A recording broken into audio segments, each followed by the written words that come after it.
আসসালামু আলাইকুম। আরিশা এবং Araf heritage eco resort Narsingdi এখানে কিডস জোনে মজা করছে।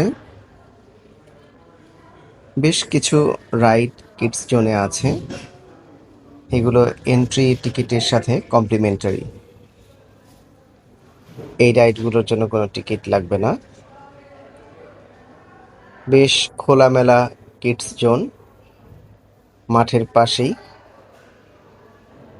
শিশুদেরকে মাঝে মাঝে খোলামেলা জায়গায় নিয়ে আসা উচিত।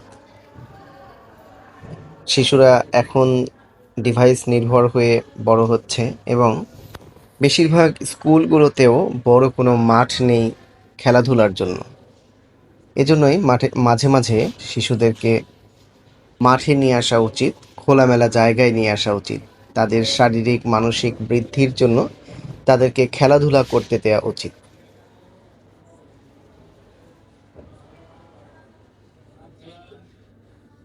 এবং আগে যেরকম এলাকায় এলাকায় খেলার মাঠ ছিল, এখন কিন্তু সেই মাঠগুলোও নেই। যার কারণেই মাঝে মাঝে শিশুদেরকে খোলামেলা জায়গায়, খোলামেলা পরিবেশে নিয়ে আসা উচিত, খেলাধুলা করতে দেওয়া উচিত। এতে তাদের শারীরিক মানসিক বৃদ্ধি ভালো হয়। সবাই ভালো থাকবেন। ভিডিওটি দেখার জন্য অনেক অনেক ধন্যবাদ।